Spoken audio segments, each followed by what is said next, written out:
उलूक ने दुर्योधन का संदेश पांडवों को क्यों सुनाया?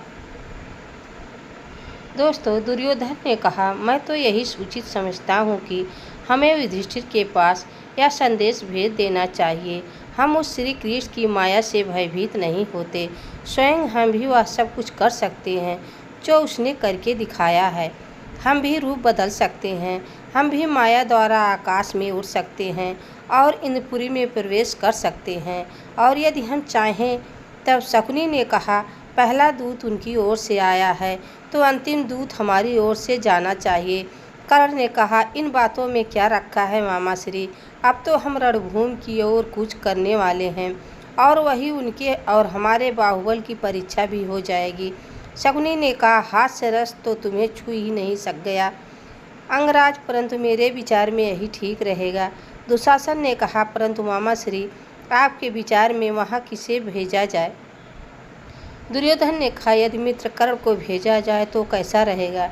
शकुनी ने कहा, अरे ऐसा तो सोचना मत भांजे।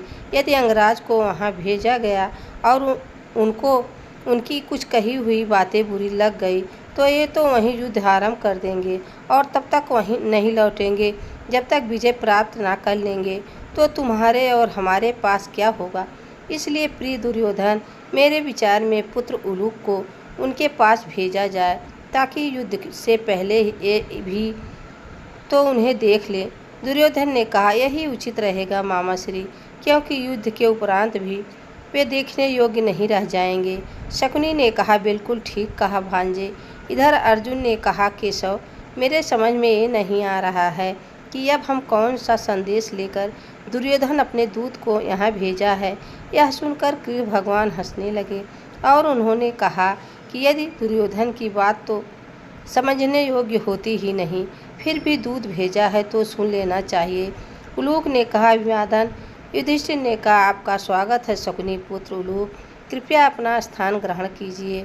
और अब आप कृपया यह बताइए कि प्रिय दुर्योधन ने क्या संदेश भेजा है। कहिए गांधार राजकुमार, आप क्या संदेश लाए हैं? हे राजेंद्र, हे भरत नंदन, हे नरश्रेष्ठ, मैं दूत हूँ और मुझे विश्वास है कि आप दूत की सुरक्षा का मर्म जानते हैं। हे राजन, जो संदेश मैं देने जा रहा हूँ वह संदेश भी उनका है और शब्दावली भी उन्हीं की है। युधिष्ठिर ने कहा, भय का कोई कारण नहीं है उलूक, जो कहने भेजे गए हो कह डालो। उलूक ने कहा, जो आज्ञा। हे महाराज, महामना धृतराष्ट्र पुत्र दुर्योधन ने ये संदेश भेजा है कि तुम दूत में अपना राज्य अपने भाई और अपने पत्नी तक को हार चुके थे। तुम्हारी पत्नी खींचकर राजसभा में लाई गई और तुम कायरों की तरह ये अपमान सह गए। उसके बाद तुम 12 वर्ष के वनवास में रहे और अज्ञातवास का 1 वर्ष तुमने विराट राज्य के दासत्व में बिताया। तुम कायर हो और कभी क्षत्रिय रहे हो तो रहे हो, किंतु आज तुम क्षत्रिय भी नहीं हो। फिर किस मुँह से इंद्रप्रस्थ मांग रहे हो? प्रण के अनुसार अज्ञातवास भंग होने के उपरांत तुम्हें 12 वर्ष के लिए वनवास चला जाना चाहिए। इसलिए पहले 12 वर्षों के वनवास के लिए जाओ और फिर हमारे पास आकर हमारे सामने हाथ फैलाकर 5 गांव का भिक्षा मांगो। संभवतः हम तुम्हें इंद्रप्रस्थ भी दे देंगे, किंतु तुम ऐसा नहीं कर सकते तो धर्मात्मा होने का स्वांग छोड़ो।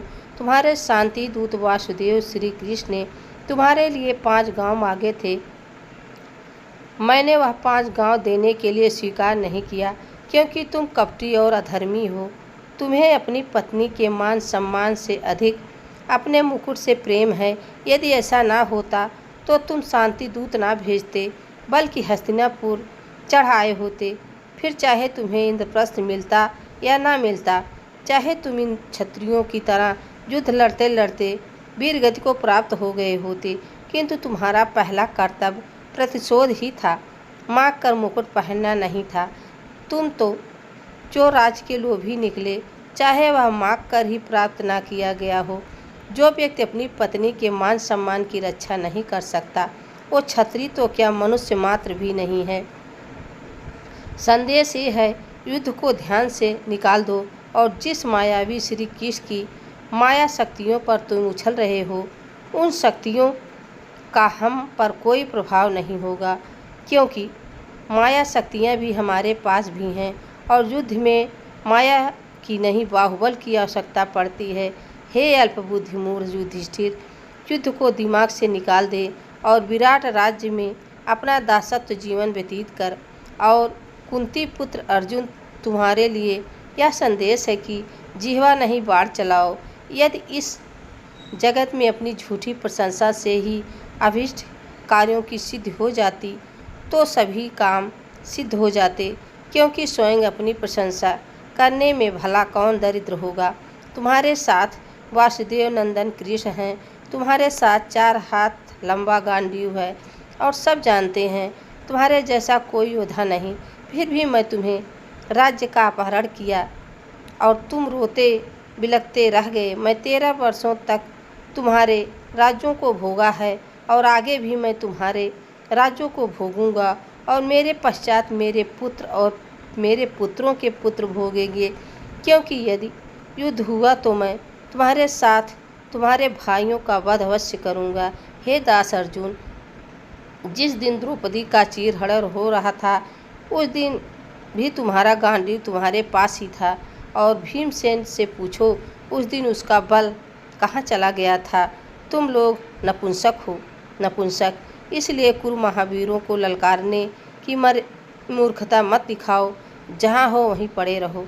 इतना सुनकर श्री कृष्ण भगवान खड़े होकर बोले, हे दूत, कुशल शकुनी कपटी के पुत्र, तुमने संदेश देकर अपने कर्तव्य का पालन कर लिया और हमने सुनकर अपने कर्तव्य का पालन किया, और अब तुम जाओ और जाकर गांधारी नंदन से कहो कि हे दुर्योधन, तुम छत्री की भांति जी तो नहीं सके, किंतु छत्री की भांति वीर गति प्राप्त होने का प्रयत्न तो करो, किंतु छत्री की भांति स्वयं अपने मृत्यु को गले लगाना सरल नहीं, बड़ा कठिन कार्य है।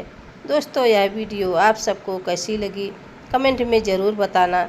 चैनल पर नए हो तो लाइक सब्सक्राइब ज़रूर करना। तब तक के लिए राधे राधे, जय श्री कृष्ण, धन्यवाद।